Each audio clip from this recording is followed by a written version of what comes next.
Berlin, 1945.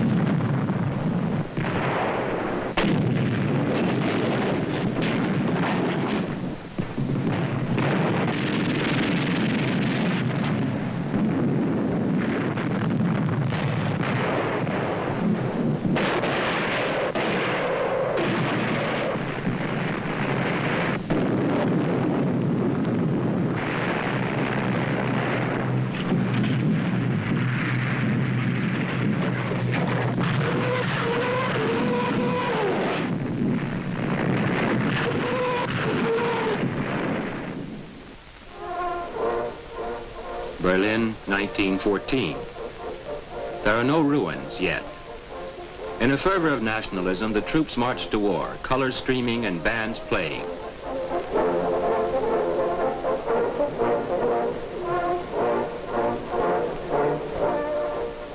Dazzling pomp surrounds the Kaiser.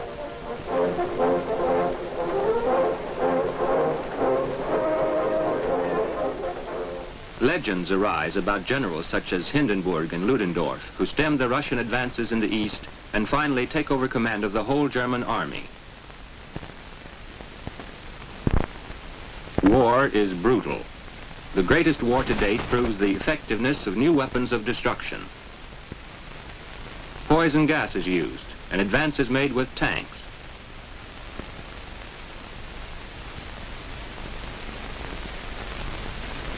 War is carried on in the air, and a ruthless war at sea with the submarine as a new weapon is proclaimed.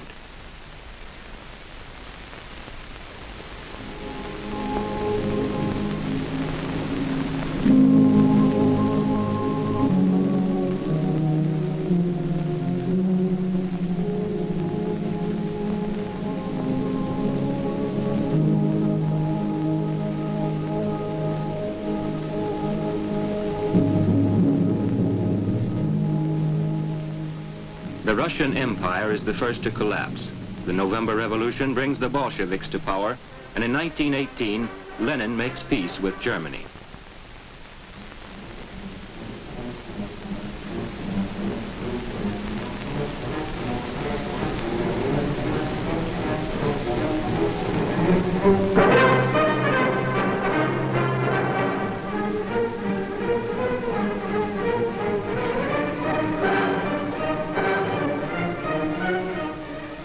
After the last German great offensive miscarried, the sailors in Kiel light the flame of revolution.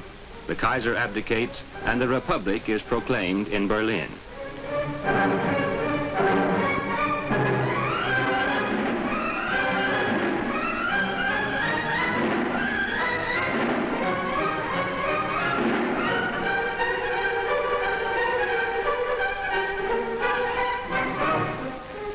The revolutionary tide carries forward Karl Liebknecht, the man who voted against the war of the Kaiser's empire. He is now followed by the masses. Real power, however, is not with the Social Democrats who have formed a government, but with the army chiefs on whom they lean. The workers' movement is split in two. The left radical insurrection, inspired by Liebknecht, is crushed by the army, called in by the Social Democratic government. Liebknecht and many of his supporters are murdered.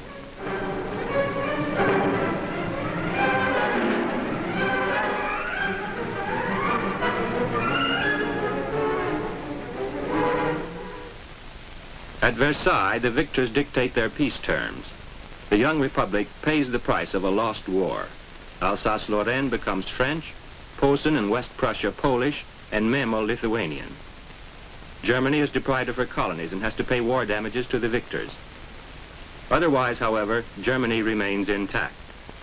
The new free city of Danzig retains its German character, and the Rhineland, although a militarized zone, remains German soil. The war industries are dismantled, and the army restricted to 100,000 professional soldiers. But Germany's sovereignty is not endangered. The Social Democrat Ebert rules as president. He needs the support of the army to maintain the authority of the young democracy in the face of the many national groups which refuse to admit defeat and still less to accept the terms of the peace treaty.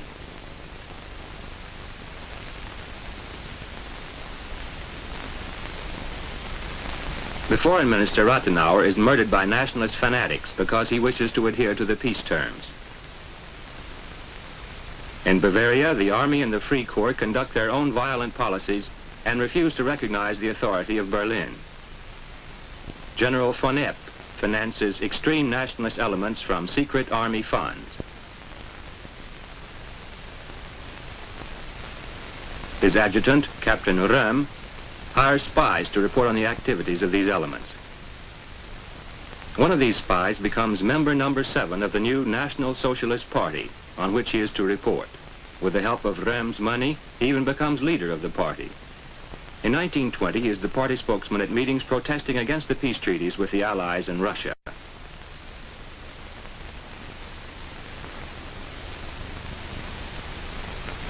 This Adolf Hitler was born on April 20th, 1889, in the small Austrian town of Braunau, the son of the 50-year-old customs official Alois Hitler and his 28-year-old third wife, Clara.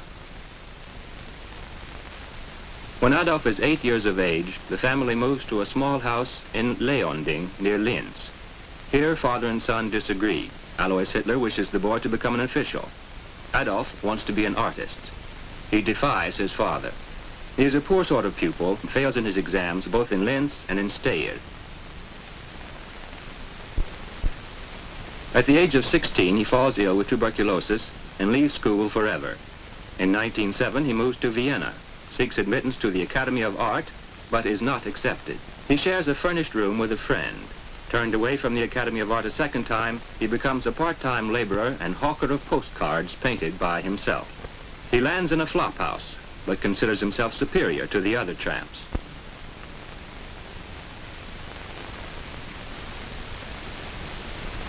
For a few coppers, he buys his first anti-Semitic pamphlets.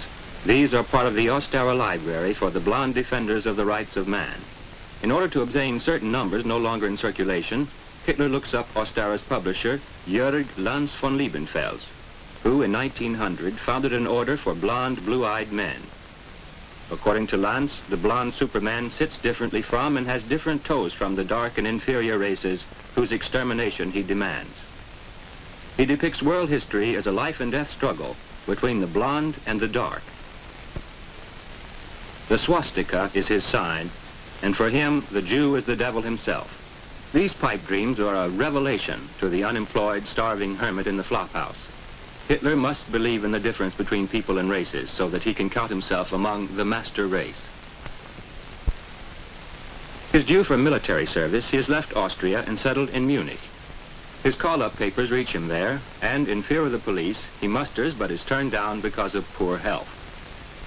In Munich, he leads the same life as in Vienna.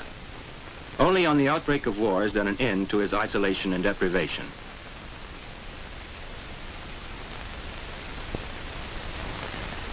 On August 1st, 1914, he stands in the middle of a singing and cheering crowd on the Odeonplatz in Munich and listens to the proclamation of the declaration of war. In a wave of enthusiasm, he volunteers and becomes an orderly in the infantry regiment List. He is wounded at the Western Front in 1916, but returns in 1917 as a vice corporal. In 1918, his eyes are injured during a British gas attack, and he is in the hospital when the armistice puts an end to the war. Again, he is an unemployed hermit, a man without family and job. He decides to become a politician and goes to Munich, where the most desperate elements among the Free Corps have gathered. Earlier, the Free Corps was organized to defend Germany's eastern frontiers under the supervision of the army, but now they stand prepared to blow the Republic to bits. In reply to the question whether there are political murder gangs in Bavaria, the chief of police in Munich replies, "Certainly, but not enough." Officers such as Epp and Röhm consider that allegiance to the fatherland implies disloyalty to the Republic. Röhm discovers Hitler's talents and employs him to immunize the soldiers against socialistic and pacifist ideas. On April 1st, 1920, Hitler leaves the army to devote himself entirely to his new party. As a speaker, his theory materializes that a leader is one who can move the masses. He is aware that violence appeals to many and frightens others. Battle groups are organized. Many Free Corps soldiers join Hitler's storm troops, the SA, and start regular battles with the socialists and communists. Unemployed officers like Captain Goering and rabid race fanatics like the schoolteacher Streyer join the party. General Ludendorff is won over by the Nazis.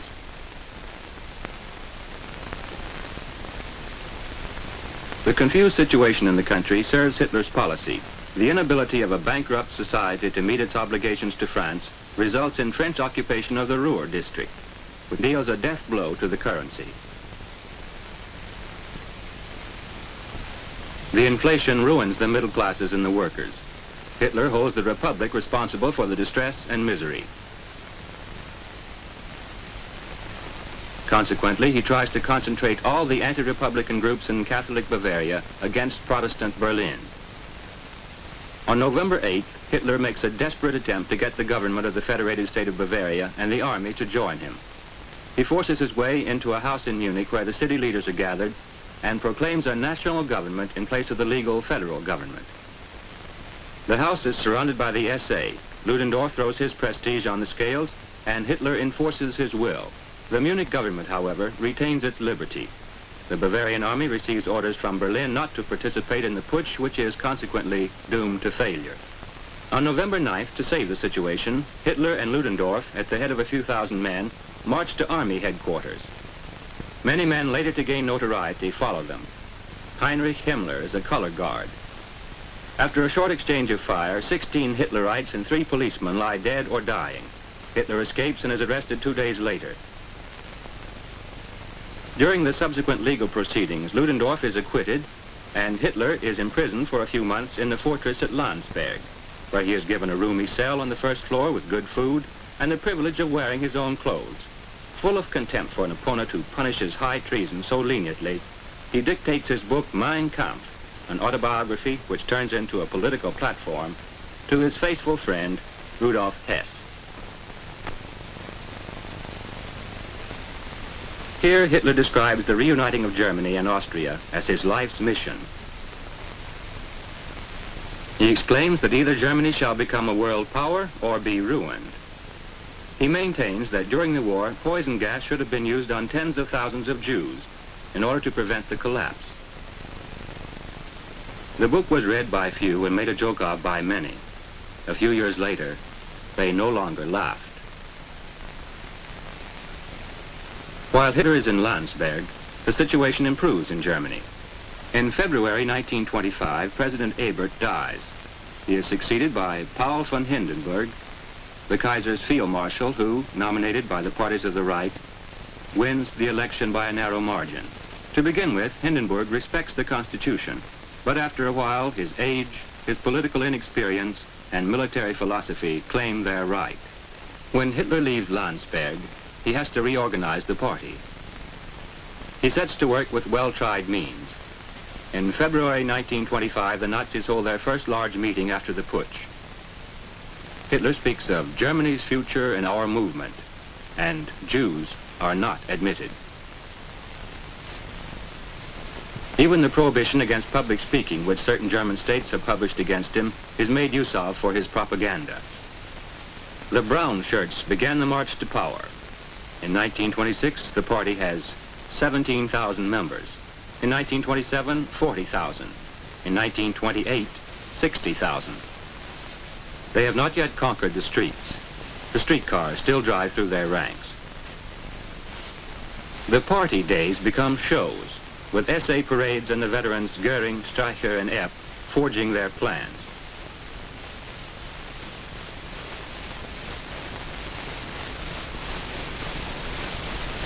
At cleverly directed meetings, Hitler consecrates the colors and inspires his faithful with violent hate harangues.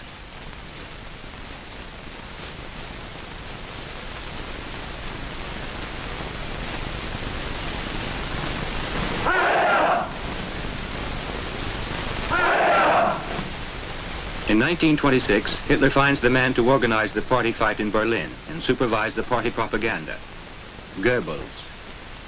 The political battle is now conducted with all means. Fights at meetings and in the streets occur daily. The big parties mobilize semi-military organizations. The Social Democrats have the Reich banner, and the Communists the Rotfront Kämpferbund. Under the leadership of Thälmann, the Communists hold their position. When Hitler comes to power, they are the strongest party in Berlin.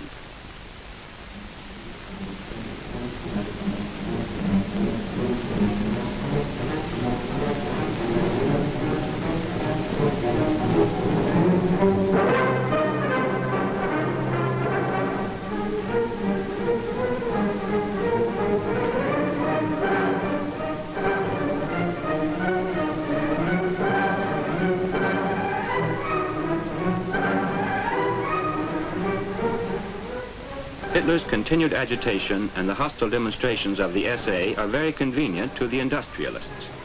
They need someone to mobilize the masses against the communists. Money begins to flow from industry into the coffers of the party.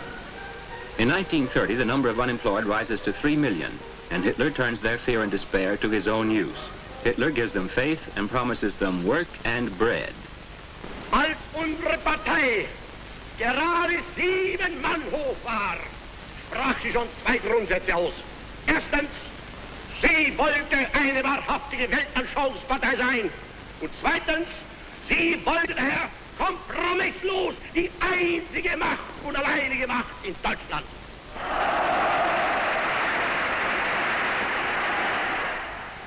This platform gains for Hitler more than 6 million votes and 106 seats in the Reichstag in the elections of 1929. He is now the leader of the nation's second largest party. The Chancellor, Brüning, has no parliamentary support for measures against want. He is forced to govern by means of a paragraph which gives President Hindenburg the right to issue decrees. Hitler blames Brüning for the distress and declares his government incompetent. Hitler now changes his tactics. He will only make his revolution when he has come to power. Then terror is legally protected. Thus the police have no excuse to intervene against the SA, and he can win the confidence of the army. In several actions against his sympathizers, Hitler swears he wants to assume power legally. He is helped by the party lawyer Hans Frank.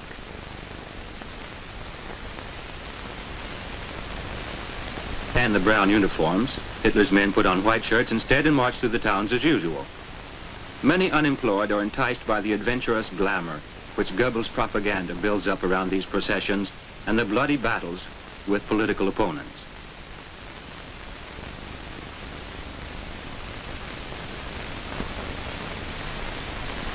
Industrialists such as Kirchdorf and Thyssen finance Hitler's next election campaign and hope to be able to control him later. Hitler flies from town to town. Goebbels has discovered a new slogan, Hitler over Germany. The election is for President of the Reich.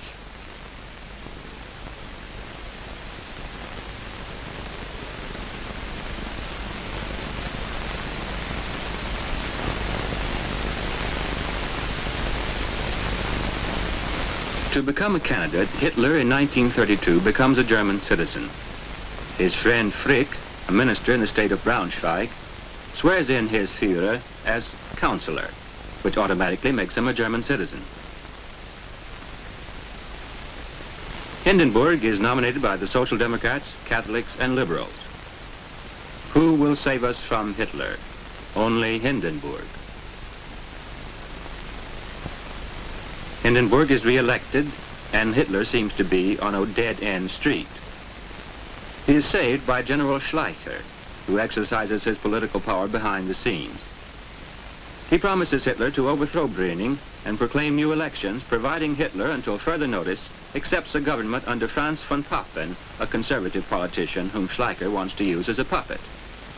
Schleicher himself is a member of Papen's cabinet, which is made up of 7 barons, 2 industrialists, and 1 lawyer. The fate of the nation is no longer in the hands of its chosen representatives in the Reichstag, but depends on the way in which Hindenburg exercises his power, which in turn is either decided by his son Oskar, a friend of Schleicher, or at the coffee table at his country estate Neudeck.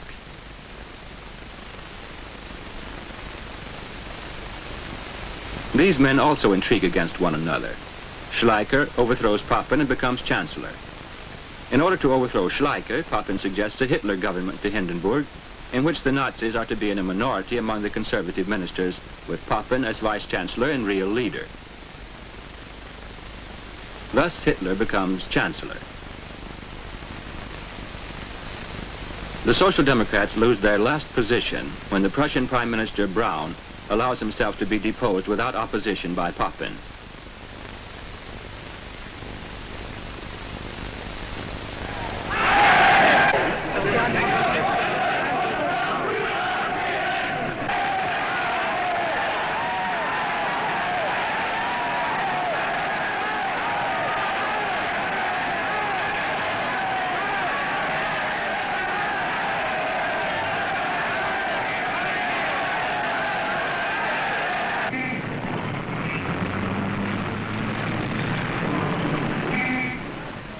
the new government meets.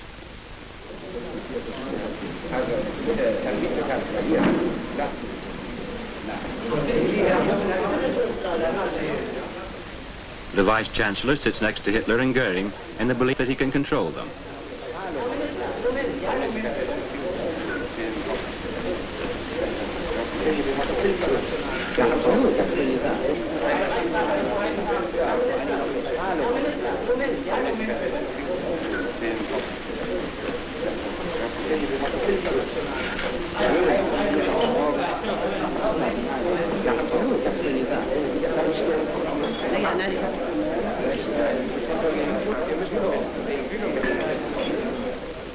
That same night, the SA pay homage to Hindenburg and Hitler with a torchlight procession.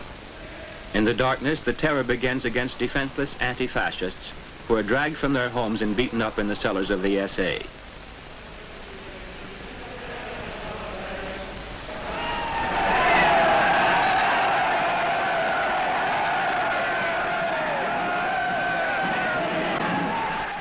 The first public appearance of the new regime in Berlin is at the state funeral of an SA man and a policeman killed during one of the nightly battles. The ex-Crown Prince is also present.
Vor einem Sturm marschiert ein junger deutscher Arbeiter, aufrecht, stolz, der Kamerad seiner Kameraden und der Führer seiner Gefolgschaft. Wie all die anderen, die Hunderttausende, jeder vorbei an dem greisen Reichspräsidenten und dem jungen Reichskanzler. Das, was er geträumt hatte, das ist nun Wirklichkeit. Das junge und das alte Deutschland reichen sich die Hände. On February 10th, Hitler makes his first speech as Chancellor in Berlin.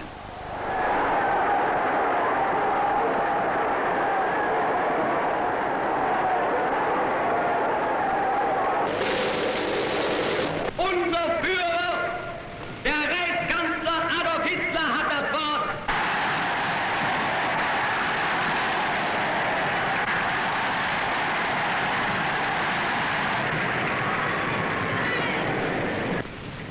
Deutsche Volksgenossen und Genossinnen.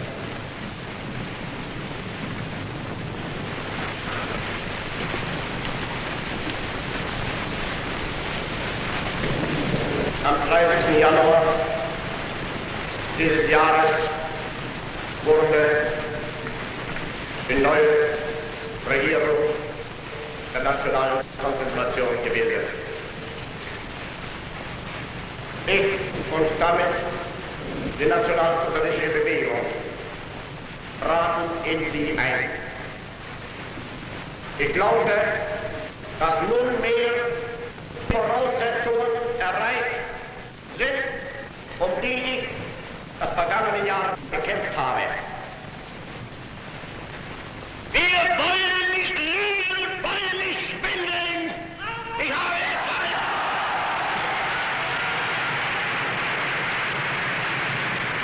habe es abgelehnt, jemals vor dieses Volk hinzutreten und billige Versprechungen zu geben. In uns selbst allein liegt die Zukunft des deutschen Volkes.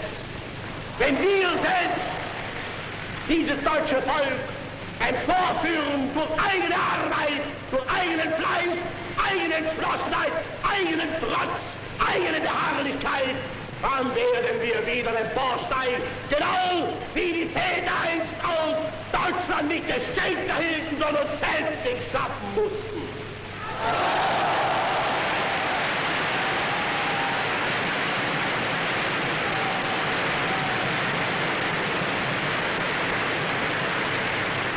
Deutsches Volk, gib uns 4 Jahre und ich schwöre dir, so wie wir und so wie ich in dieses Amt eintrat, so will ich dann gehen. Ich tat es nicht um Gehalt und nicht um Lohn, ich tat es um deiner selbst wegen. In this way, an election campaign starts under the sign of terror. Goering appoints 40,000 SA and SS men as auxiliary policemen, and the terror is legal.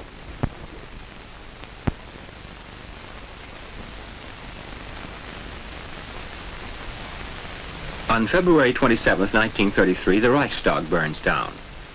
After the war, Goering admits that already before the fire he had made up lists of communists and others who were to be arrested. The Nazi propaganda blames the communists for the fire, which becomes the excuse for a law outlawing Hitler's opponents. The Dutchman van der Lubbe was arrested in the Reichstag on the night of the fire, and 4 communists are brought to court. The proceedings, however, only show that the Dutchman must have had accomplices and that the communists are innocent. The accused Bulgarian, Dimitrov, says straight out that only the Nazis had the opportunity of setting fire to the Reichstag and gaining advantage from it. His pointed questions make Goering furious. Jetzt will ich Ihnen sagen, was im deutschen Volke bekannt ist. Bekannt ist im deutschen Volk, dass Sie sich hier unverschämt benehmen und hierher gelaufen kommen, den Reichstag anstecken und dann hier mit dem deutschen Volk noch solche Freiheiten sich erlauben. Ich bin nicht hierher gekommen, um von Ihnen mich anklagen zu lassen. Sie sind in meinen Augen ein Gauner, der längst an den Galgen gehört. In the election, Hitler obtains 43.9% of all votes. He still needs the army and the German nationalists. Consequently, the new regime is to appear as the inheritor of the Prussian tradition, and the new Reichstag is opened at Potsdam, the city of Frederick the Great.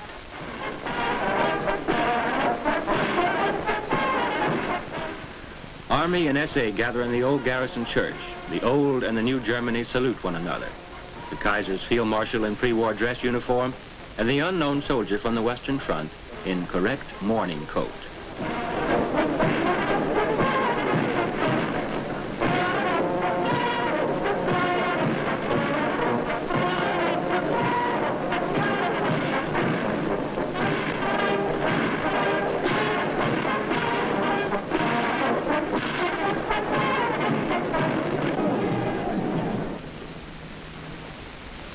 Die Regierung der nationalen Erhebung ist entschlossen, ihre von dem deutschen Volk übernommene Aufgabe zu erfüllen.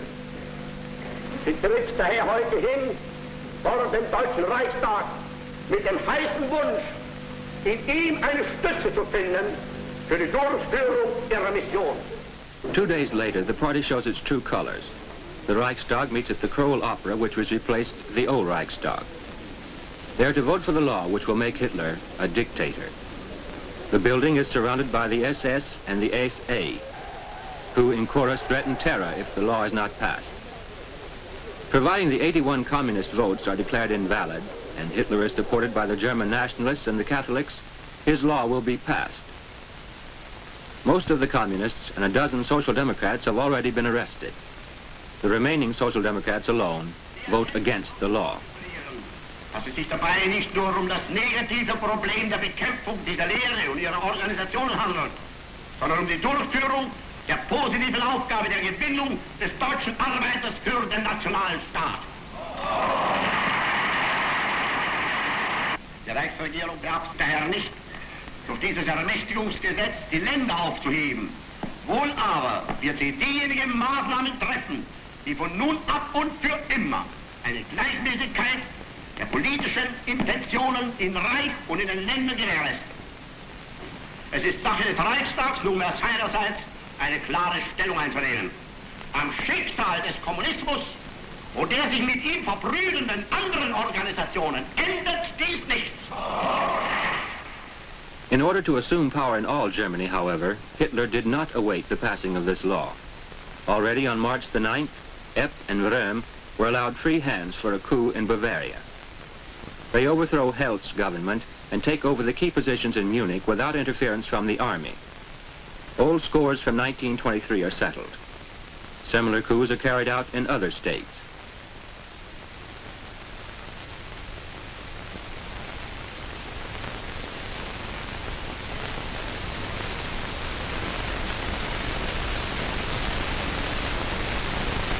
In Prussia, Goering holds the reins.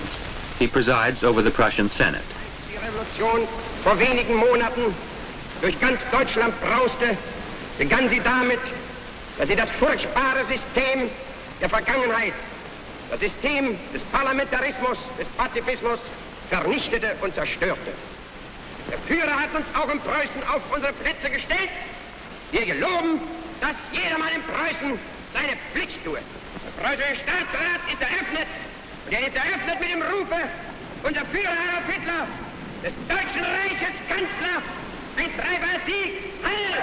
Sieg, Heil! Sieg, Heil! Some months after assuming power, Hitler has prohibited all parties except his own. The Veterans Association, the Steel Helmets, is absorbed by the SA. Their representatives in the government become party members.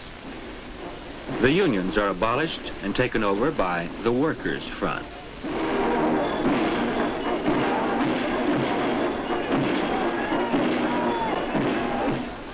The newly appointed Minister of Propaganda, Goebbels, organizes the fight against free speech. Heinrich Heine once wrote that where books are burned, people are burned. Now his books are being burned, and his Lorelei suddenly becomes a poem by an anonymous author. A German may no longer read Marx and Freud, Barbus and Brecht, Mann and Remarque, Zweig and Furtwängler. Das nicht auf die Reinheit seiner Rasse hält, geht zugrunde. On April 1st, 1933, a boycott of Jewish businessmen, doctors, and lawyers is started.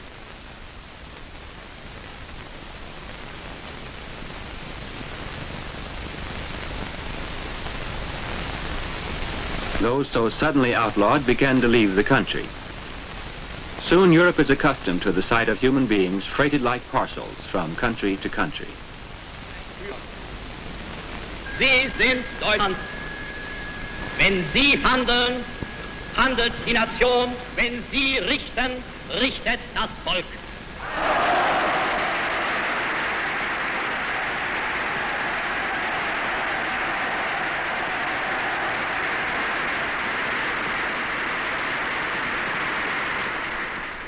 Whosoever stands in Hitler's way is outlawed. This Röhm is to learn.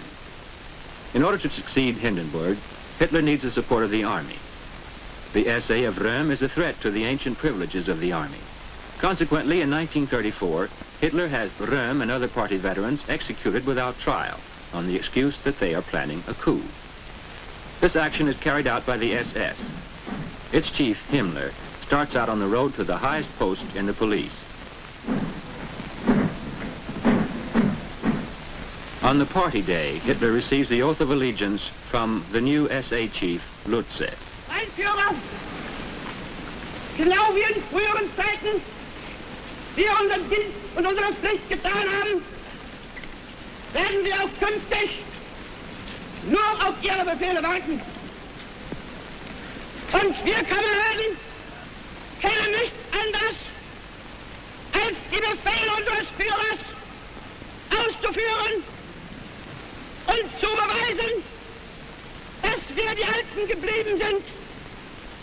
Unser Führer Adolf Hitler, Sieg! Sieg! Sieg! Meine Kameraden, wir stehen fest zusammen für unser Deutschland. Ich übergebe euch dann den neuen Feldzeichen in der Überzeugung, dass ich sie in die treuesten Hände gebe.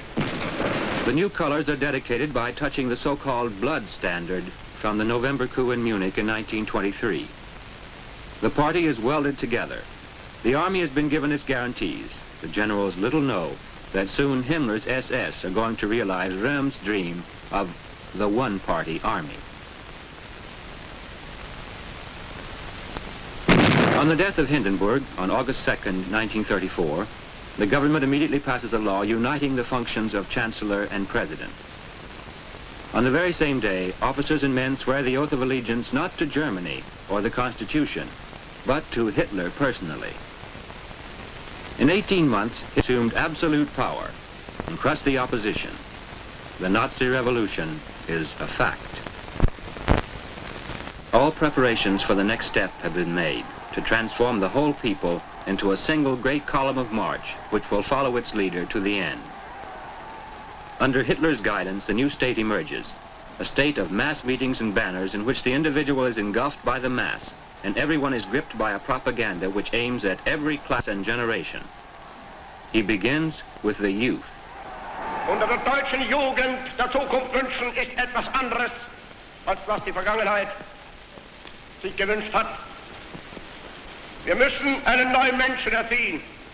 Als es uns gelang, dem deutschen Volk eine neue Idee zu geben und dieses Volk in diese Idee zu einen und zu einer neuen Lebensform zu führen. Dies ist die größte Tat dieses Jahrhunderts für unser Volk. In unseren Augen, da muss der deutsche Junge der Zukunft schlank und rank sein, flink wie Windhunde, zäh wie Leder und hart wie Krugstahl. Labor becomes compulsory. Youth is educated in a daily Nazi routine. Weltmeisterlehrgang mit 190 Führern zur Flaggenhissung angetreten. Danke sehr. Heil Hitler! Kein Wort, mein Kampf. Am 18. Juli 1925 erschien der erste Band des Führers, Buch Mein Kampf. In diesem Buch gibt der Führer dem deutschen Volke einen Abriss seines schicksalshaften Lebensweges und gibt uns verpflichtend die grundsätzlichen Erkenntnisse des politischen Lebens. Als Leitspruch des Tages ein Wort des Führers über den Wert der Arbeit. Der völkische Staat wird, wenn notwendig, selbst durch jahrhundertelange Erziehung mit dem Unfug, körperliche Tätigkeit zu missachten, brechen müssen. Heil, Arbeitsmänner! Heil, mein Führer! Warten! Immer! Warten! Ab!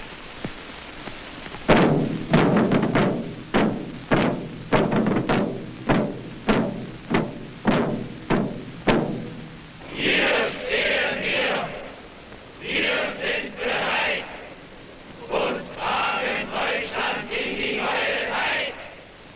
Deutschland! Kamerad, woher stammst du? Aus Friesenland! Und du, Kamerad? Aus Bayern! Und du? Vom Kaiserstuhl! Und du? Aus Pommern! Und aus Königsberg! Aus Schlesien. Von der Nordverkant! Vom Schwarzwald! Aus Dresden! Von der Donau. Vom Rhein! Und von der Saar! Ein Volk, ein Führer, ein Reich, Deutschland! Wir standen nicht im Schützengraben und nicht im Trommelfeuer der Granaten und sind trotzdem Soldaten! Those who refuse to be educated into good Nazis are subjected to terror, of which the principal instruments are the Death's Head battalions under Himmler.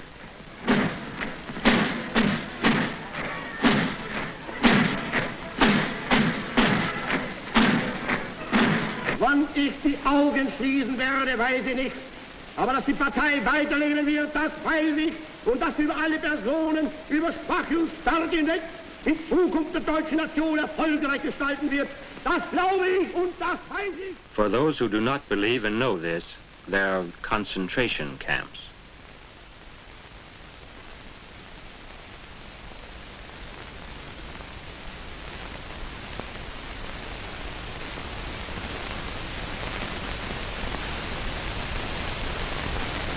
The poet Erich Mühsam, murdered in Oranienburg in 1934. Nicht der Staat hat uns geschaffen, sondern wir schaffen uns unseren Staat. Nein, die Bewegung, sie lebt und sie steht felsenfest begründet.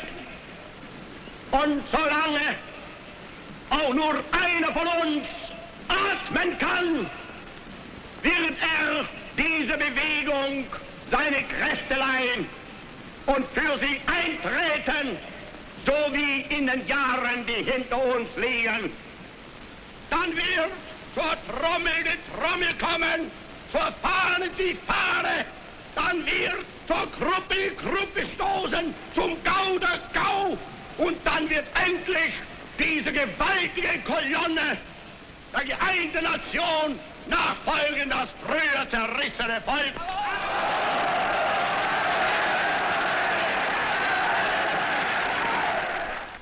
In 1935, Hitler introduces compulsory military service and begins to create an army of 36 divisions and a modern air force. Foreign countries react with lame protests, but Hitler lulls European diplomacy. Thus he makes a non-aggression pact with the Poland which he is too weak to attack. In this way he proves his love of peace and drives a wedge into the French system of alliances. The French speak of the need for old enemies to become friends. They remain inactive when Hitler marches into the Rhineland in March 1936. The occupation is carried out by 3 German battalions. If France had opposed him with only a few divisions, Hitler would have been forced to withdraw. Now he is triumphant and offers France and Belgium a 25-year non-aggression pact. Hitler also takes advantage of the strained relations between Mussolini and the League of Nations after Italy's attack on Abyssinia. Britain and France are satisfied with symbolic sanctions against Mussolini, which do not bring him to his knees but drive Italy into the arms of Germany. In July 1936, General Franco starts an insurrection against the legal Spanish government. Hitler and Mussolini decide to help him. For 3 years, Germany secretly sends soldiers, technicians, and war supplies to Franco. Mussolini supports him openly. The Spanish Civil War is the brutal prelude to the Second World Conflagration. It cements the alliance between Hitler and Mussolini. There is discord in the camp of the Western powers.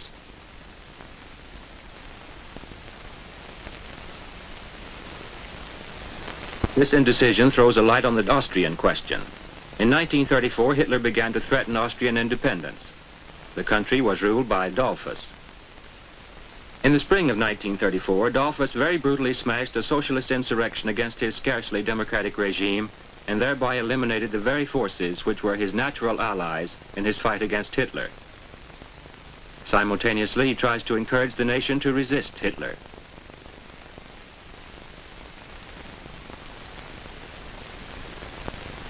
On the anniversary of the liberation of Vienna from the Turks, he compares this enemy of old with Hitler. Diesen Tag und diese Zeit feiert, so ist es nicht eine gewöhnliche geschichtliche Erinnerung. Fremdgeist und fremde Ideen sind in unser Volk, haben sich eingenistet und haben böses Unheil angerichtet. The Nazis in Vienna cause unrest in the streets and organize mass meetings which culminate in the visit to Vienna of the German ministers Frank and Kampf.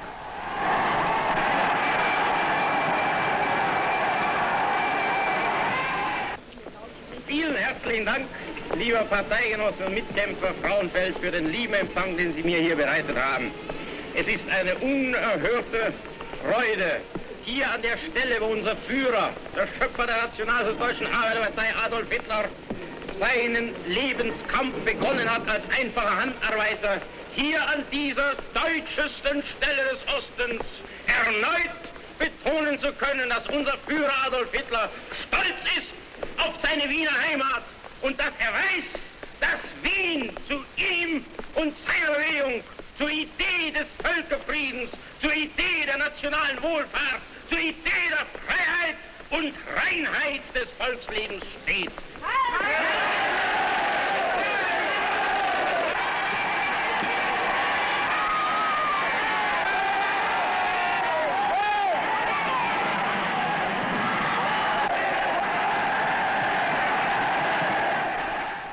In July 1934, the Nazis attempt a coup. Dollfuss is murdered, but order is quickly restored and the Nazis flee in thousands to Germany. Mussolini still promises to support Austria and draws up battalion troops on the frontier. The Minister of Education, Schuschnigg, succeeds Dollfuss. The situation is stabilized. But Poppin is appointed ambassador to Vienna and begins to undermine the country from within. In September 1937, Hitler and Mussolini meet in Munich. The demonstration of Germany's military might makes a deep impression on Mussolini, so that a few months later, he joins the anti-Comintern pact between Germany and Japan. He now informs the Germans that he no longer intends to be the guardian of Austrian independence. Hitler only needs an excuse to march into Austria.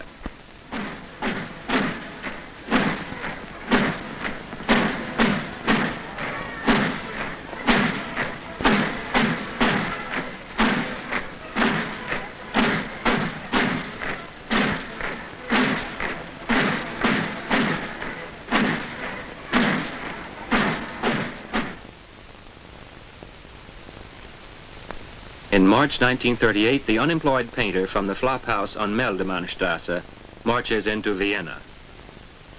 He is received by Himmler, who the previous night has had 67,000 people arrested.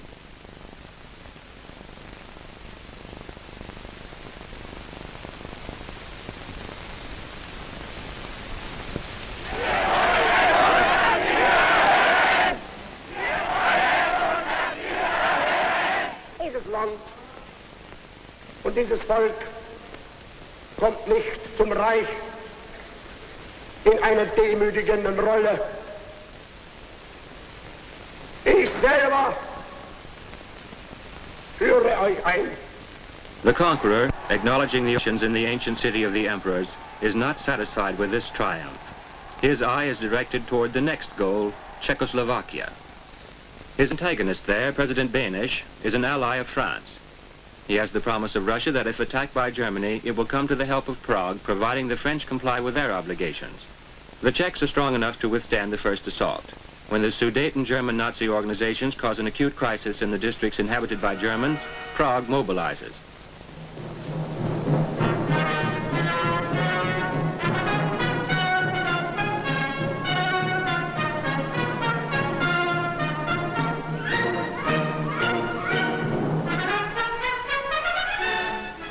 We now know that a number of German generals had planned to overthrow Hitler as soon as he had started the war against the Czechs, and that Hitler would not have dared to bring matters to a head by being forced to fight against France and Britain in the west and Russia and Czechoslovakia in the east. In this dilemma, Hitler is saved by British Prime Minister Chamberlain. He is convinced that it is possible to reason with dictators. When the war clouds gather over Europe, he visits Hitler in Berchtesgaden and also acts as spokesman for France, whose foreign minister Bonnet wants peace at any price. Chamberlain's action leads to the Munich Agreement of September 29, 1938, between Germany, France, Great Britain, and Italy. The Sudetenland becomes German. The fate of Czechoslovakia is sealed. Beneš is forced to obey Hitler. The Western powers have betrayed their most faithful ally in the heart of Europe and have isolated Russia. The Soviet Union now changes the course of her foreign policy. Without firing a shot, Hitler captures Czech fortresses, guns, munitions, and machine guns to a value of $2 billion. In the spring of 1940, they will be used in the Blitzkrieg against France.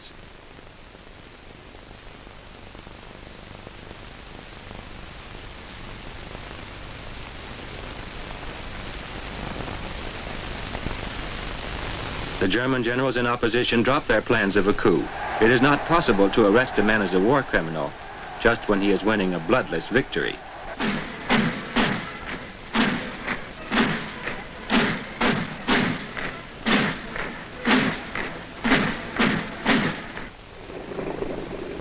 Hitler is already hatching new plans of conquest, while Chamberlain believes that Hitler's signature to a scrap of paper means peace in our time.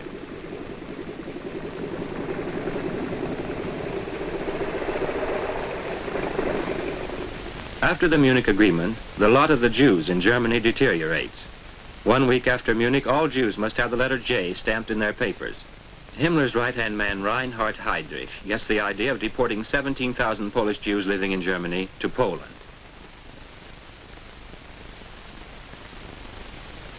On November 17th, the 17-year-old son of one of these exiles shoots a German diplomat in Paris in order to focus the attention of the world on the Jewish tragedy.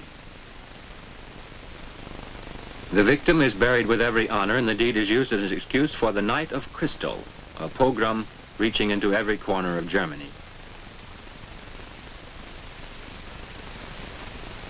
Hundreds of synagogues are burned down, 7,500 Jewish shops plundered, 20,000 Jews arrested, and 10,000 of them taken to the concentration camp Buchenwald. The Jews are ordered to pay the damages themselves, and are collectively fined 1 billion. The last act of the Jewish drama has begun.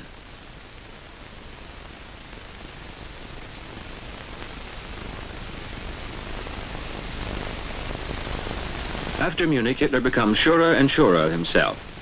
In March 1939, he occupies the independent part of Czechoslovakia. The Czechs are the first non-German nation within the Greater German Reich. At last, even Chamberlain understands that the Germans abroad were only an excuse for Hitler's power politics, which threatened both Eastern and Western Europe.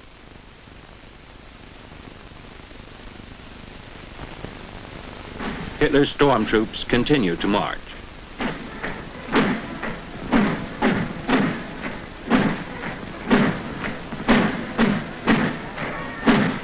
Sie waren uns der Garant des Sieges. Sie sind uns der Garant des Friedens. Adolf Hitler! Sieg Heil! Sieg Heil! Sieg Heil!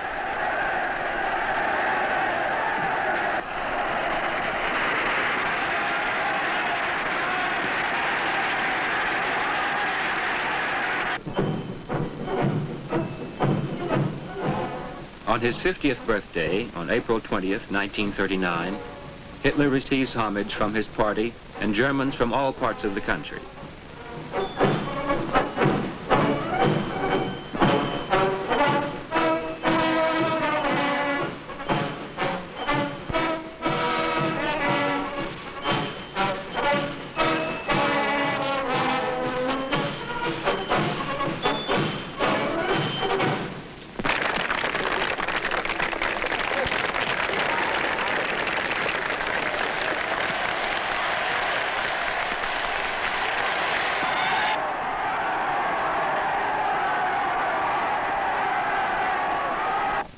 Was ist unser heutiges Deutschland?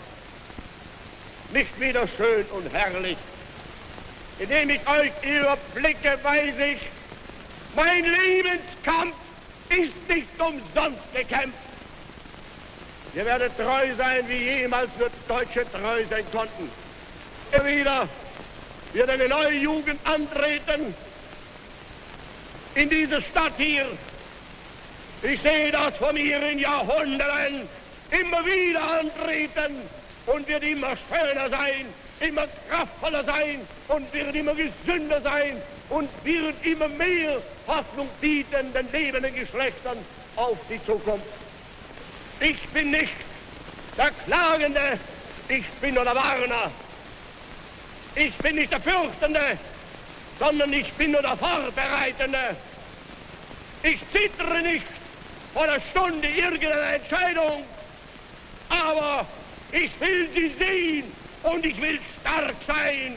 Ich will die Füße fest in unsere Erde stemmen, um dem Ansturm nicht zu erliegen. Und ihr werdet neben mir stehen, wenn diese Stunde jemals kommen sollte. Ihr werdet vor mir, neben uns, Seiten und hinter mir stehen. Und wir werden in unserem Zeichen wieder siegen.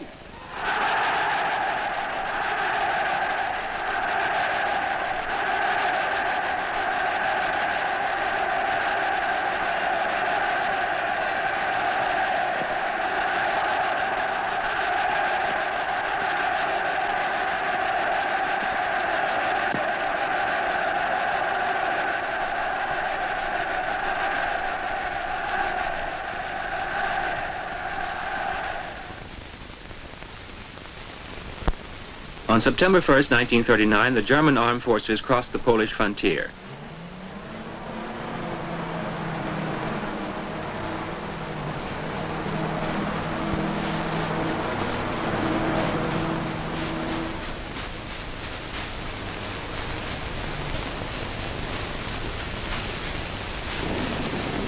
Hitler informs the world that a state of war exists after the attack on Poland has started. Habe ich nie kennengelernt. Es heißt Kapitulation. Und ich möchte daher jetzt der ganzen Bundeswehr versichern, ein November 18 wird sie niemals mehr in der deutschen Geschichte wiederholen. Great Britain and France do their duty as Poland's allies and declare war on Germany. For the first time, Hitler is faced by a united front.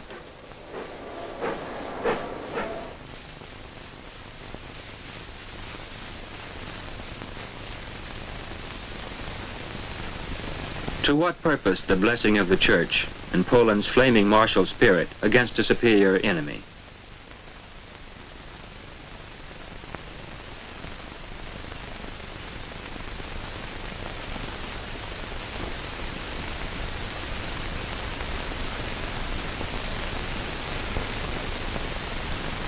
The German Air Force bombs trains on the way to the front and destroys aircraft on the ground.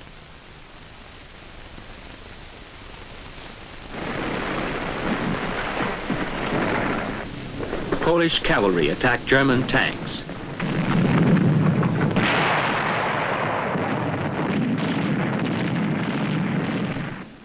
Hitler's Stukas bomb a station.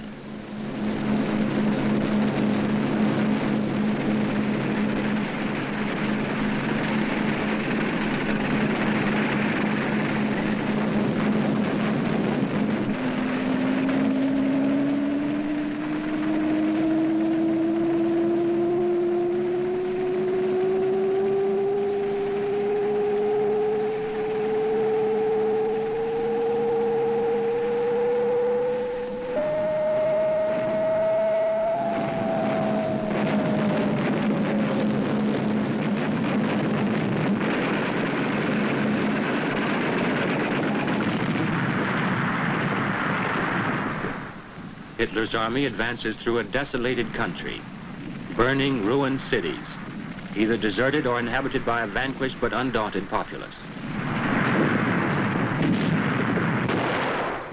Partisans are captured, but their execution does not quell the resistance.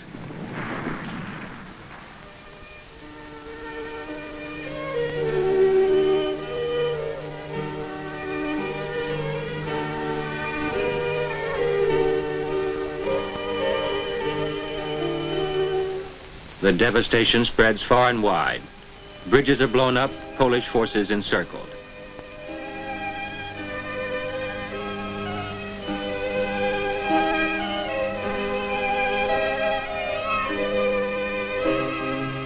Hitler thanks his soldiers for work well done. His shadow is Himmler, who organizes the terror in the occupied areas.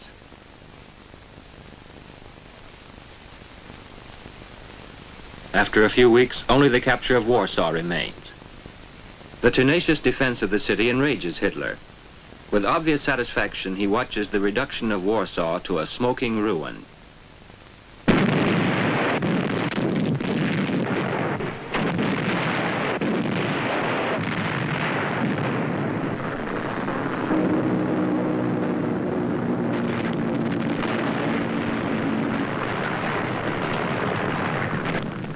For the first time, the world realizes the fate of civilian populations in total war.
German soldiers marched through the dead streets of Warsaw, surrounded by ruined buildings. The vanquished Poles began the long march to the prison cages.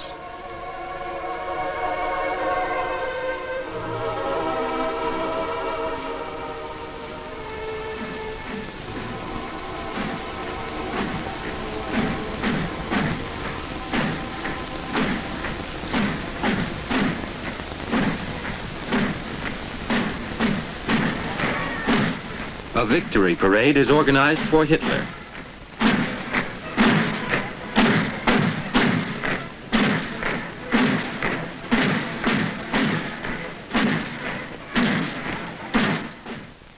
Hans Frank is appointed Governor General of Poland, and the country disappears from the headlines of the world press.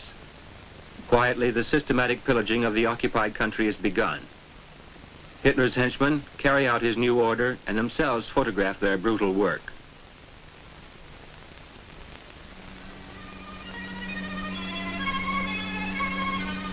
Market day in a small Polish town.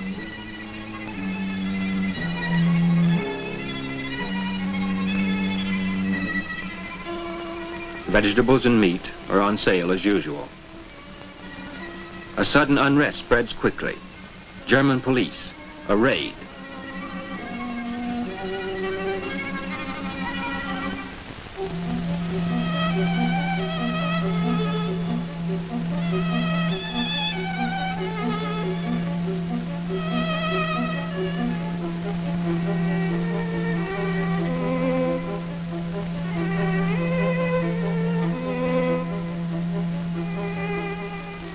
Jews must wear the Star of David on their arms, not carry it in their pockets.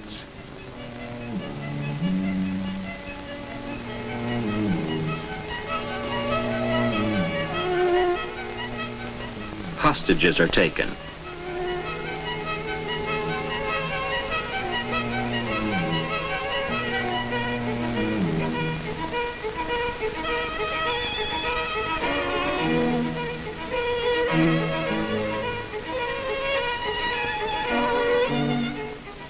The police car which carries them away is already part of the daily scene.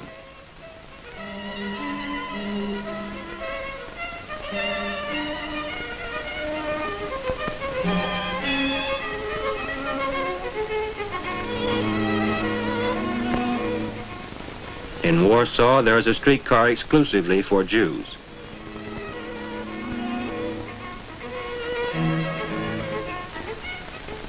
In October 1940, a district a mile and a half square is transformed into a ghetto. 240,000 Jews and 80,000 non-Jews live there. They must now move to make room for hundreds of thousands of fresh Jews dragged here from all over the Reich. To begin with, there are 6 people to a room, but the number soon rises to 13. Goebbels' own cameramen have taken these pictures, which show how an ordinary quarter of a town is transformed into a living hell. It was his intention to use them as propaganda, but he gave up the idea for fear that people would feel sympathy for the victims. The barbed wire round the prohibited area is soon replaced by a wall, behind which the Jews are herded like defenseless animals in a cage. The streets are crowded with people who once lived normally and are now transformed into starved bundles of rags. They are allotted 200 calories a day. Frank reduces the ration further. He realizes that this means increased mortality in the ghetto, but he explains that this war means the extermination of the Jews.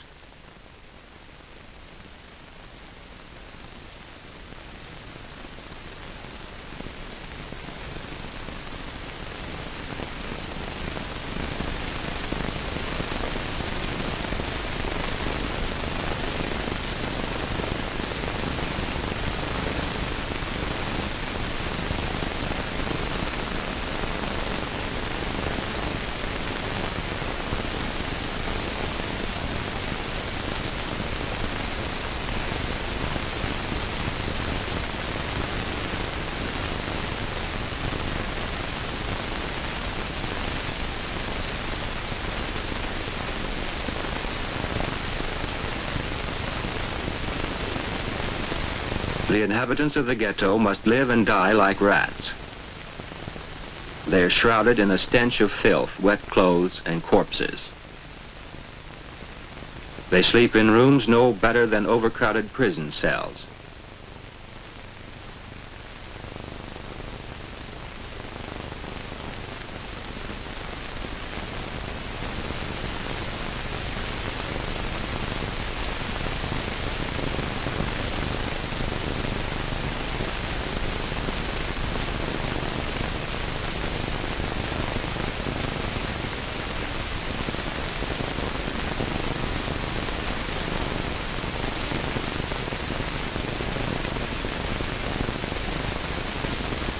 Stretched out on gray cardboard and hay mattresses, they await death as a savior.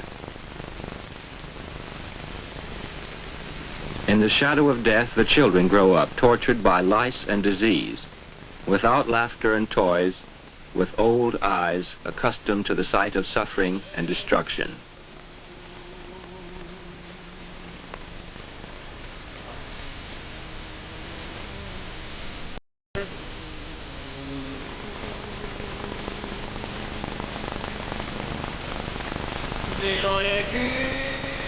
Death casts its shadow over the children's tenderness.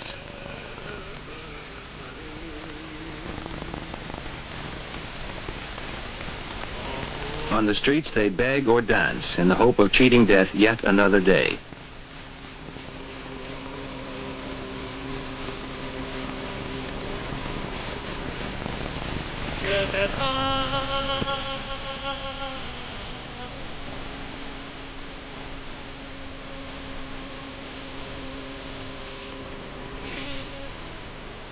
Famine's guards at the ghetto walls are merciless.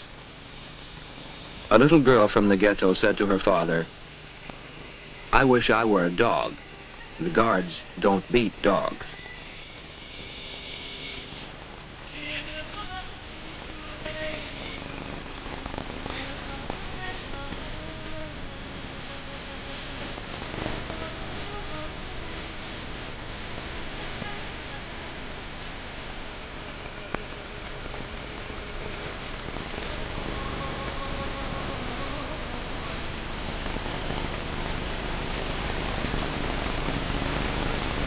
People stand or lean close up to the walls to get a little warm.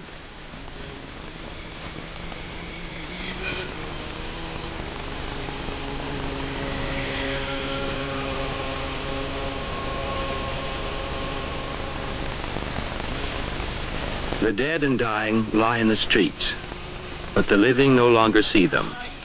Their sight is turned inwards. They know that tomorrow it may be their turn.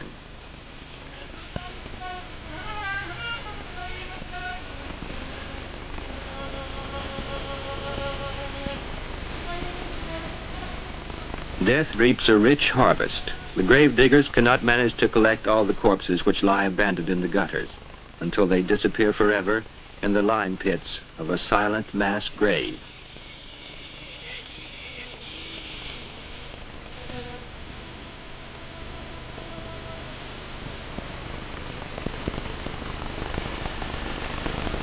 Without weeping or tears, all traces of indescribable suffering are erased.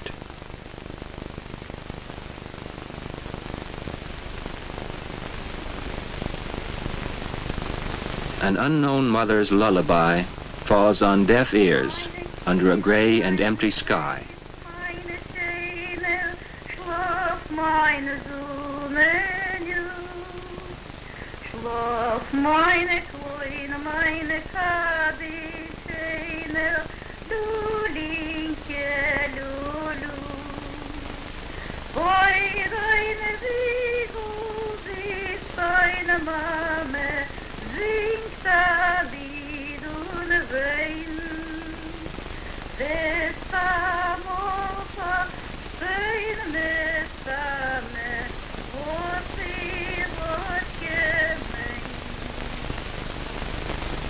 Outside this sealed-off world, the terror continues against the Polish people. Day by day, the Poles are more convinced that the master race has collectively condemned them. The resistance against the German grows in spite of the fact that it is common knowledge that whoever fashions weapons or refuses to acknowledge that he is of a lower order is doomed to a fearful death.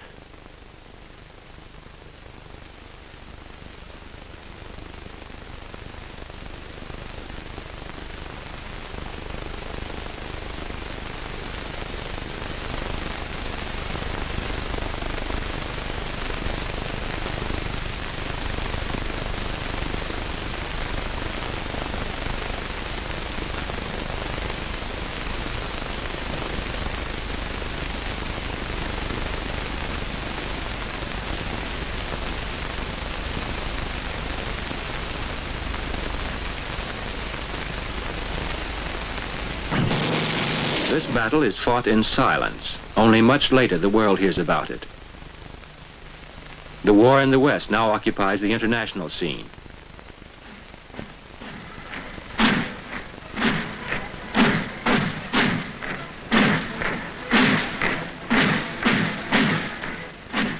On April 9th, 1940, Hitler invades Denmark and Norway. Only a year before, he offered these countries non-aggression pacts.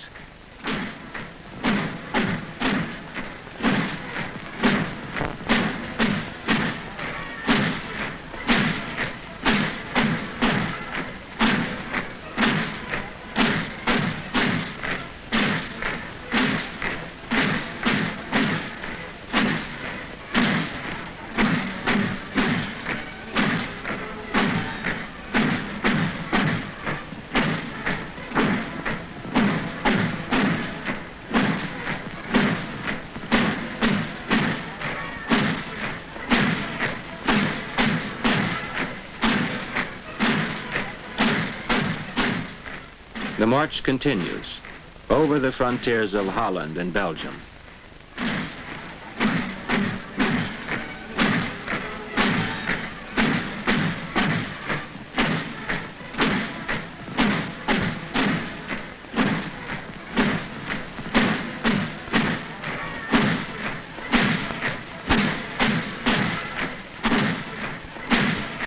In June 1940, an armistice with the French was signed. German troops marched through Paris. Hitler has erased the Versailles Treaty.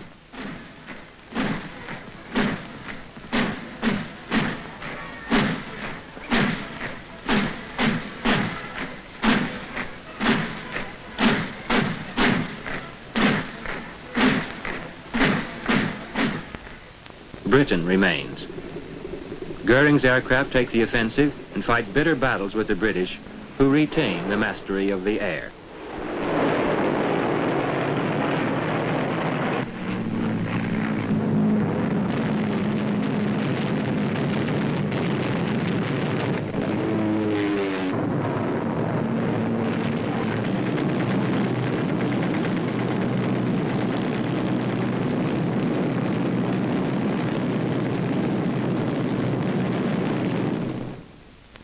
The ruthless raids on industrial towns such as Coventry unite the British people.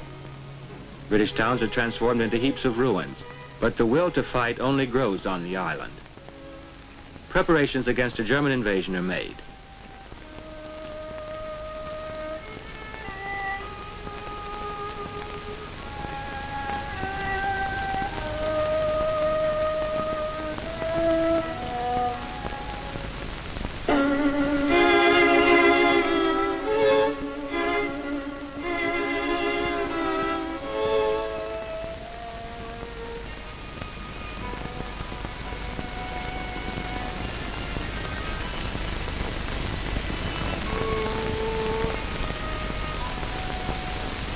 The British nation is stirred and moved, and it never has been at any time in its long, eventful, famous history. And it is no hackneyed trope of speech to say that they mean to conquer or to die. What a triumph the life of these battered cities is over the worst that fire and bomb can do.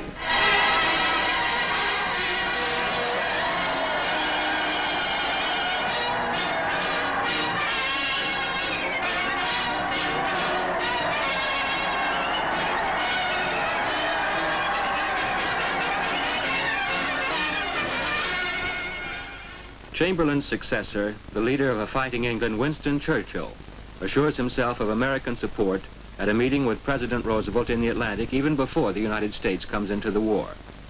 The Atlantic Charter proclaims the 4 freedoms, a joint declaration of war aims and human rights.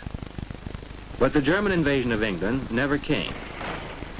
5 months after the collapse of France, Hitler prepares to attack the Soviet Union. 2 years earlier, he made a non-aggression pact with Stalin. Russland und Deutschland haben im Weltkrieg gegeneinander gekämpft. Und beide waren letzten Endes die Leidtragenden. Ein zweites Mal soll uns jetzt das sicher passieren.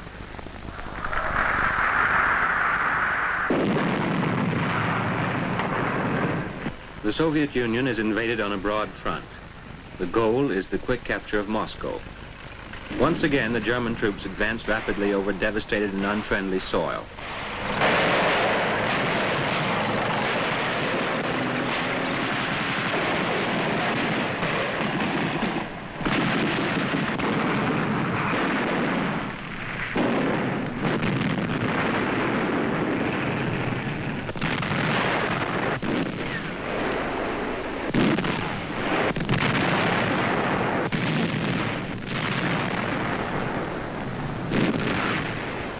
German victories are costly.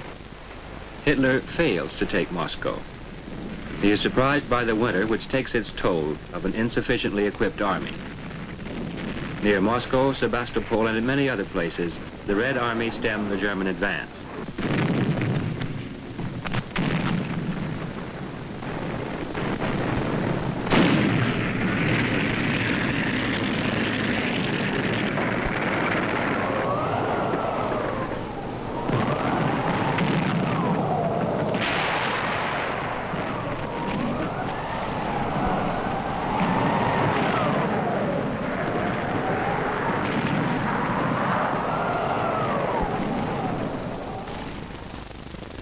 Now the fortunes of war began to turn on all fronts.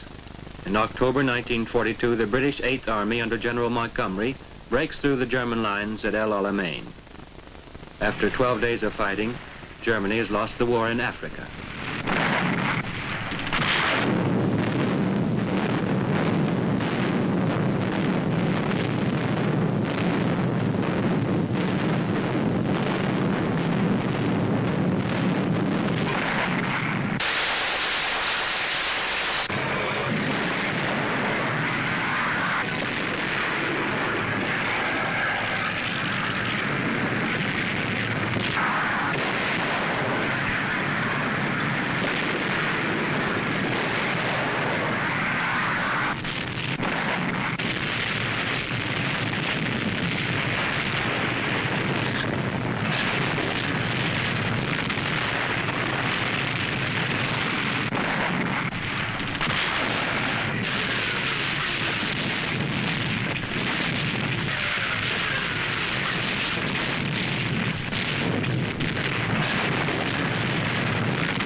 Germans attempt to capture the rich oil wells of the Caucasus and the flourishing agricultural areas of the Don and the lower Volga.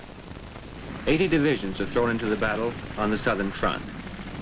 They have to pay the price for Hitler's fight for world domination. In November, 3 Red armies attacked north and south of Stalingrad, and Hitler loses the initiative. In a few months, this once flourishing city is transformed into a scrap heap. The Red armies recapture Stalingrad after a battle which rages from street to street and house to house. On January 30th, 1943, Hitler's Reich celebrates its 10th anniversary. On the following day, Field Marshal Paulus capitulates in Stalingrad, going into captivity with 91,000 men. The Battle of Stalingrad cost Germany and her allies 142,000 lives. Und jeder Deutsche noch in 1000 Jahren muss mit heiligen Schauern das Wort Stalingrad aussprechen und sich erinnern, dass dort Deutschland letzten Endes doch den Stempel zum Endsieg gesetzt hat. 10 Jahre, meine Kameraden, hat uns der Führer jetzt von Größe zu Größe geführt, zum Heile aus Ohnmacht heraus, aus Armut heraus, aus schrecklichen Verhältnissen. Kamerad, woher stammst du? Aus Friesenland. Und du, Kamerad? Aus Bayern. Und du? Vom Kaiserstuhl. Und du? Aus Pommern. Und aus Königsberg. Aus Schlesien. Von der Waterkant. Vom Schwarzwald. Aus Dresden. Von der Donau. Vom Rhein. Und von der Saar. Ein Volk, ein Führer. Das Deutschland von einst hat um 3/4 die Waffen niedergelegt. Ich habe grundsätzlich immer erst 5 Minuten nach 12 aufgehört. Ich wollte zur Wolga kommen, an einer bestimmten Stelle, an einer bestimmten Stadt. Zufälligerweise trägt sie den Namen von Stalin selber, aber denken Sie nur nicht, dass ich deswegen dort losmarschiert bin. Sie könnte ja auch ganz anders heißen, sondern nur, weil dort ein ganz wichtiger Punkt ist. Weil ich Verdammt machen will. Ausgerechnet Stalin gab ein kapitaler Fehler, ein strategischer Fehler. Jetzt wollen wir mal abwarten, ob das ein strategischer Fehler war. Und da kann man schon mir glauben, was wir einmal besitzen, das halten wir dann schon auch tatsächlich so fest, dass in diesem Krieg jedenfalls ein anderer dort, wo wir ständig hinkommt. Da kann man sich drauf verlassen. The Battle of Stalingrad is the turning point of the war, the beginning of the great retreats and great reverses. It is no longer a question of blitzkrieg, but a hope of holding positions. Many lives are still squandered in senseless battle.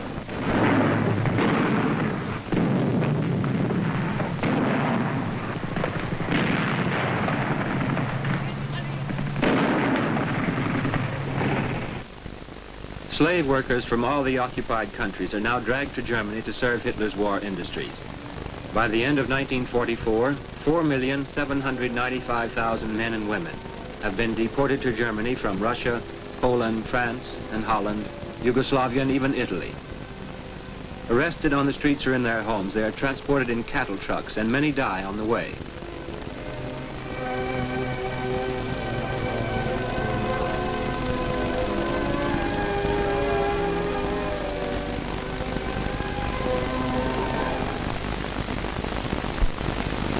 In Eastern Europe, Himmler sets up huge concentration camps. They swallow up hundreds of thousands of people. The healthy become slave workers in branches of German factories. The others are doomed. People from all occupied Europe are brought here to become numbers in a nameless mass.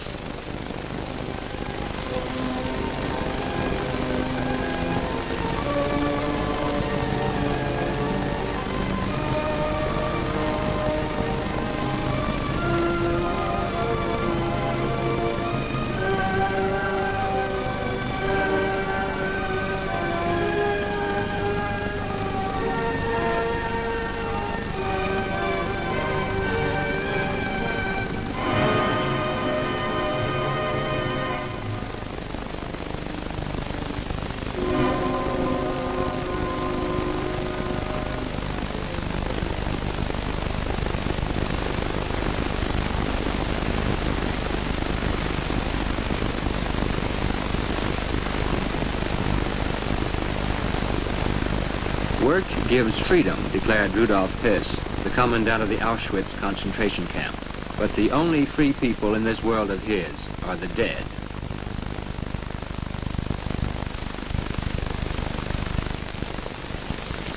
Cross-examined after the war, Hess stated that in Auschwitz alone, approximately 2.5 million people were liquidated. Mostly Poles, Russians, Gypsies, and Jews. It was Hess's idea to use the cyanide compound Cyclone B for the mass extermination of humans. As he once wrote, it guarantees an absolutely certain and quick death, especially in crowded, dry, and airtight chambers. The condemned were led into gas chambers which were built to look like ordinary shower baths. First came the women and children.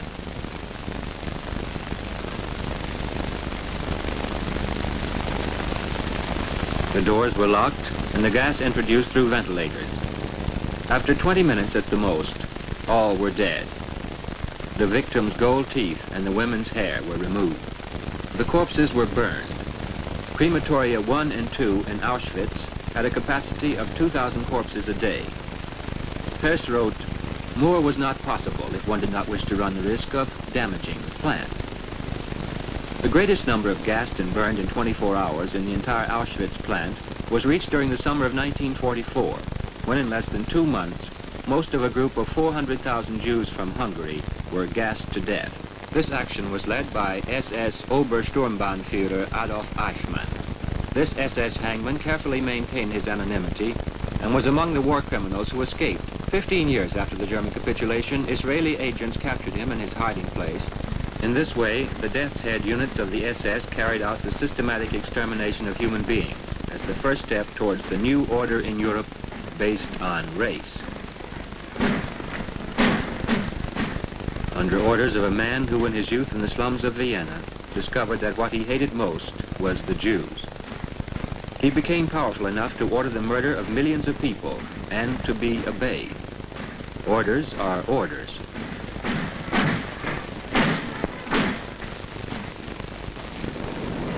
But those condemned to death or a life of slavery were not always content with their fate.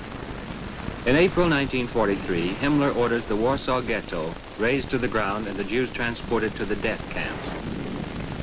During almost 3 weeks, the inhabitants of the ghetto resist the SS and police troops, which, under Major General Stropp, systematically burn down house after house. The inhabitants are left with the choice of either dying in the conflagration or leaping from the balconies. When the uprising has been suppressed, the victor's booty consists of 9 rifles, 59 pistols, a few hundred hand grenades.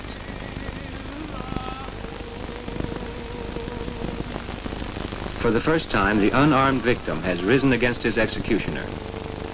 He knew he had to die, but he wanted to die on his feet.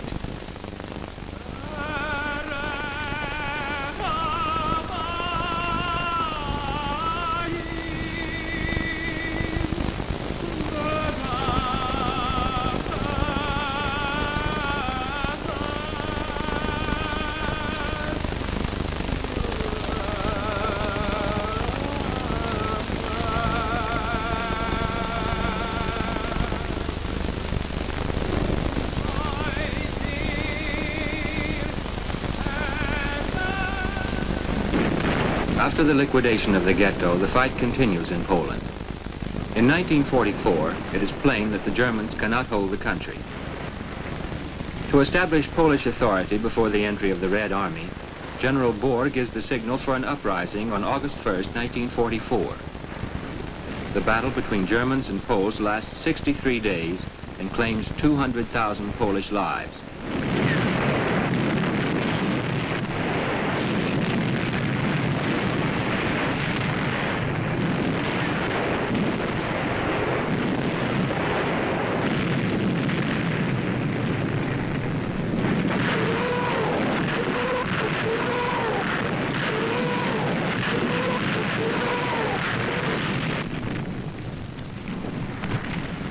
In October, the surviving Poles are forced to leave the city and live in the woods. The city is systematically destroyed. This picture has no documents about the reasons why the Soviet army already operating near Warsaw did not attempt to help the Polish insurgents.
The increased terror cannot save Hitler's regime. The situation becomes acute in 1944. On June 6, the Western Allies land in Normandy under the command of General Eisenhower. The decisive battle for Europe has begun.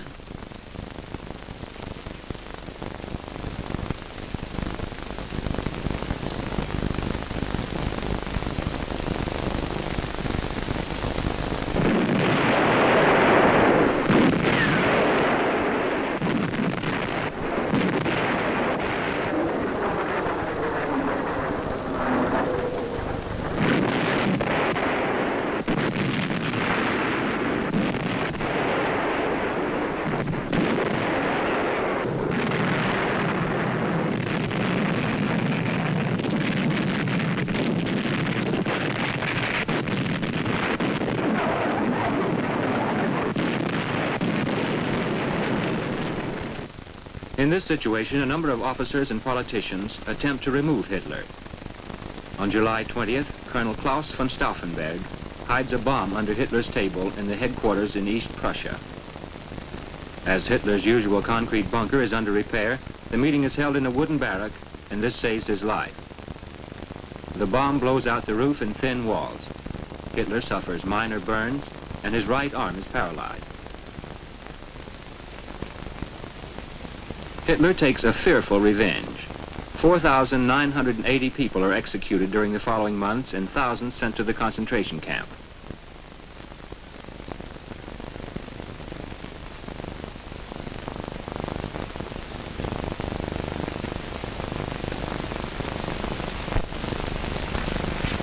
A so-called People's Court under the presidency of Freisler pronounces death sentences en masse.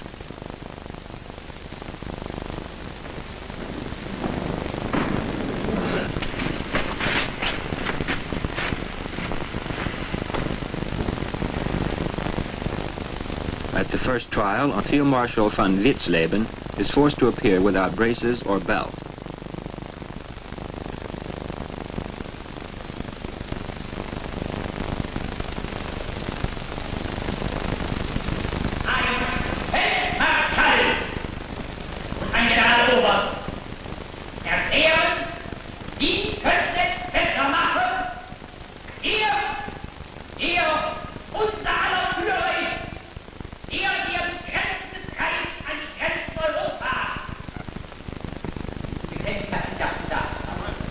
Die werden verstehen, dass man so etwas mit dem Wort Ehrgeiz nie belegt hat.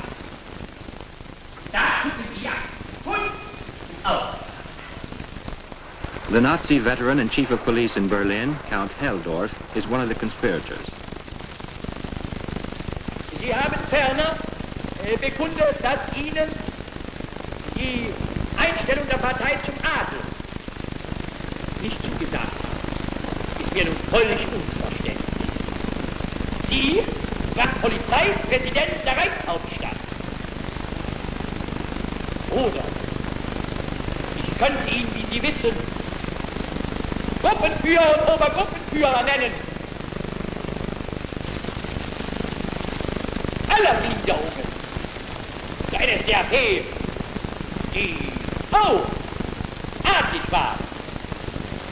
Ich muss auch bekennen, dass ich nicht, wie viele meiner Parteigenossen, nämlich wie alle Parteigenossen, bedingungslos dem Führer ergeben bin. Count Schwerin von Schwanenfeld states that he has thought of the many murders.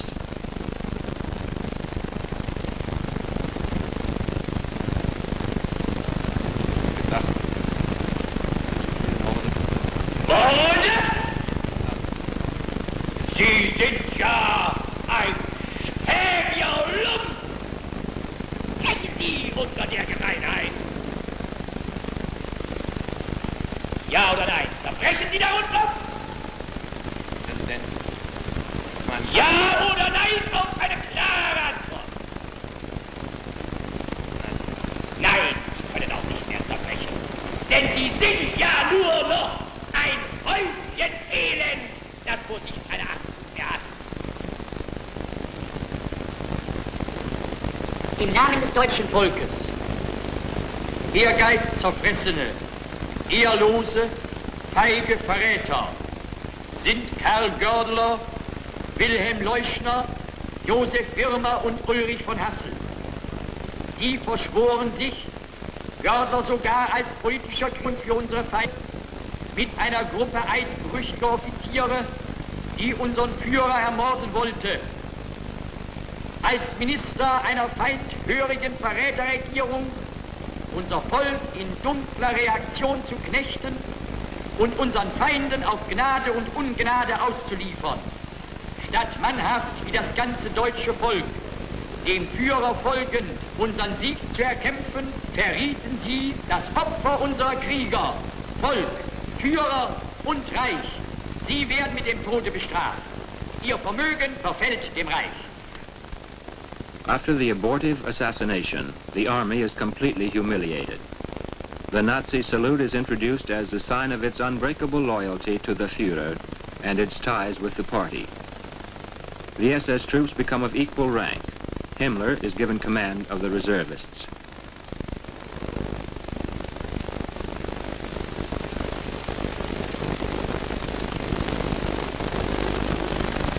War draws ever nearer Germany. Now it is German troops which are retreating. Wollt ihr den totalen Krieg?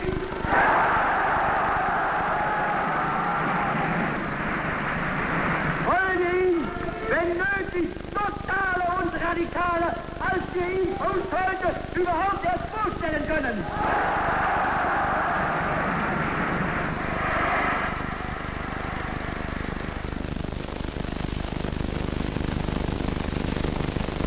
Those who did not applaud then suffer just as much now. The last reserves are thrown into an already hopeless battle.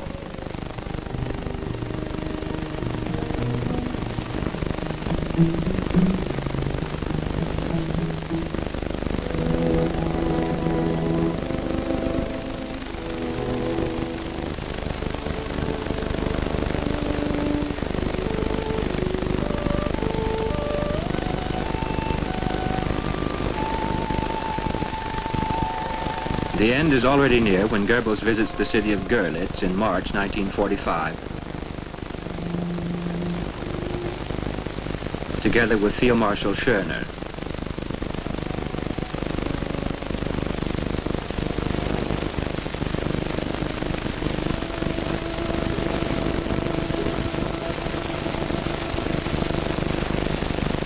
Dass unsere Soldaten, wenn sie jetzt an diesem oder an jenem Teil der Ostfront zur Offensive antreten, keinen Pardon mehr kennen und keinen Pardon mehr geben.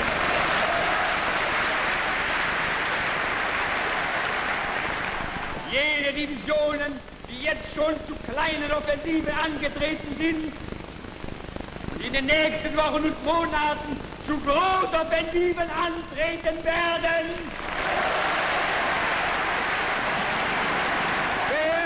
in diesem Kampf vor Augen und ein Schrei der Rache wird aus ihren Seelen emporsteigen, vor dem der Feind erblassen wird.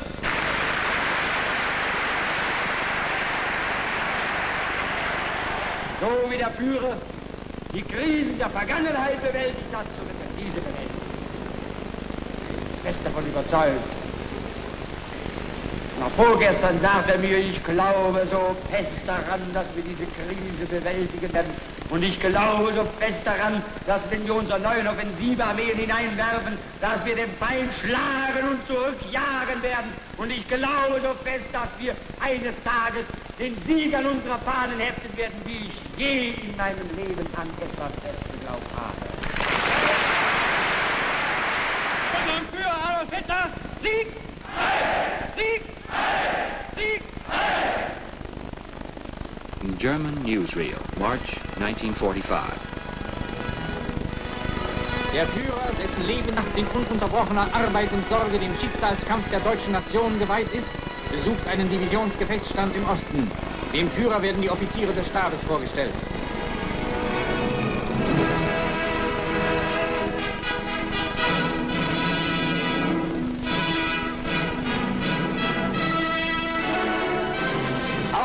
Männern hat es sich schnell herumgesprochen, der Führer ist da.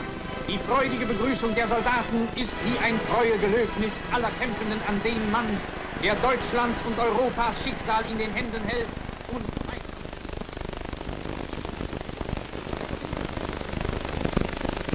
The last pictures taken of Hitler show him together with some youngsters who relate how they have risked their lives for him.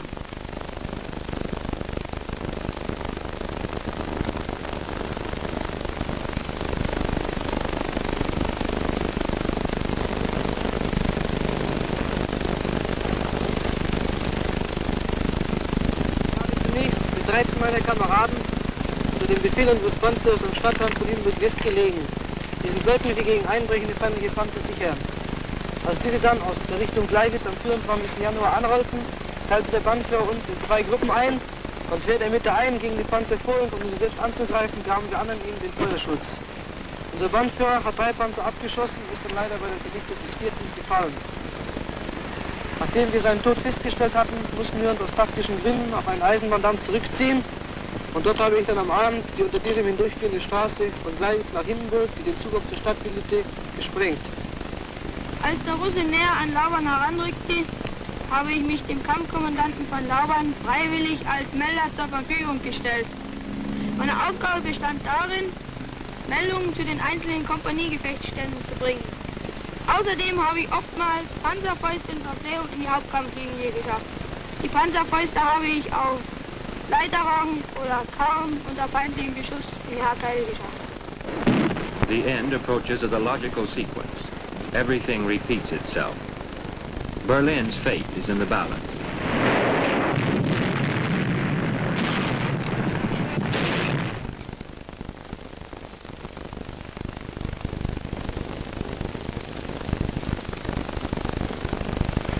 The Russians enter a ruined city.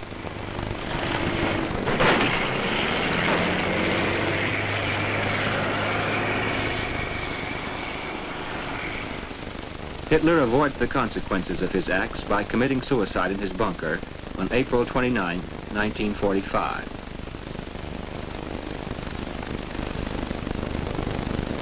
General Keitel signs the instrument of surrender.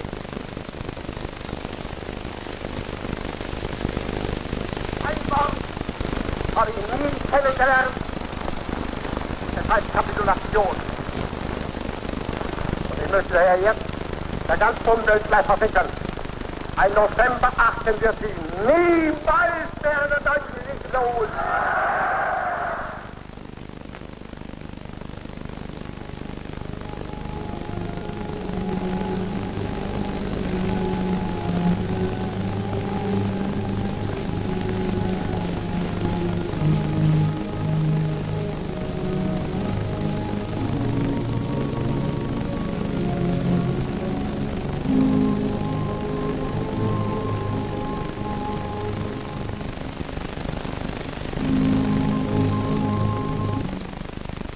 The Nazi leaders who have been put on trial in Nuremberg all declare themselves innocent of the crimes of the Hitler Reich.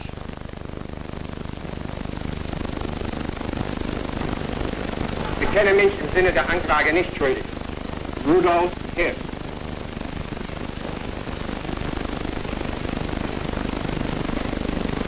Nein!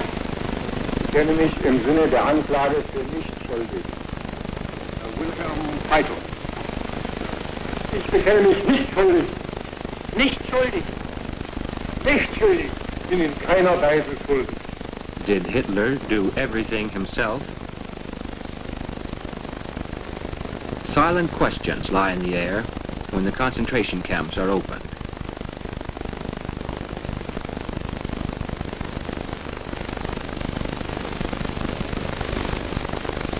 The inmates look out to freedom and unknown existence.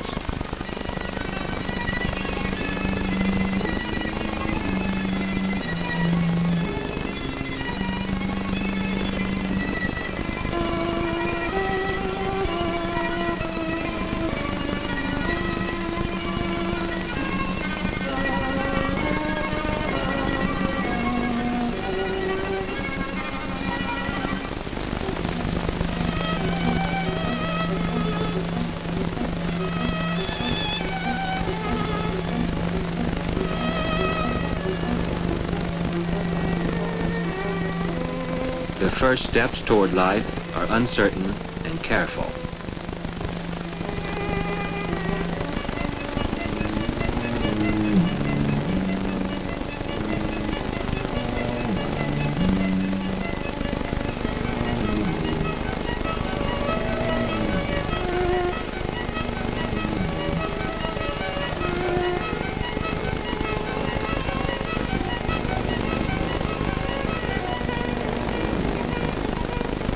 These children escaped death in the gas chambers.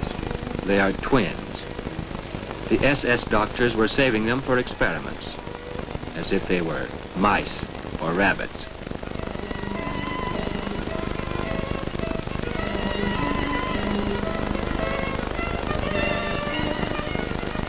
In Sonnenburg, the fleeing SS executioners left behind the corpses of 735 German anti-fascists who might have been unpleasant witnesses.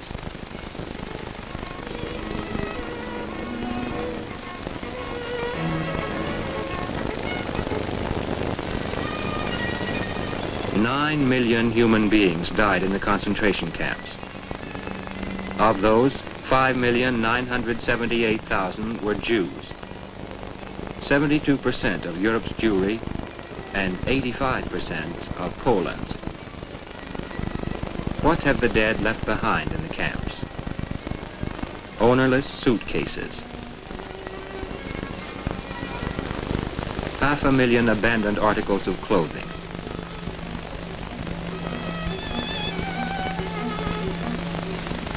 Shoes which have trod the last road.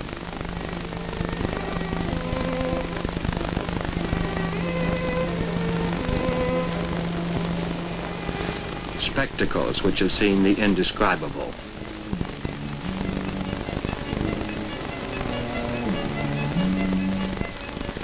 Toys no one is going to play with anymore.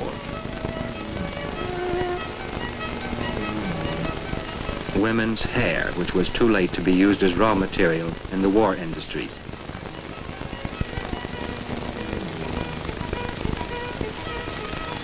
Teeth. The gold fillings have already been removed and melted down.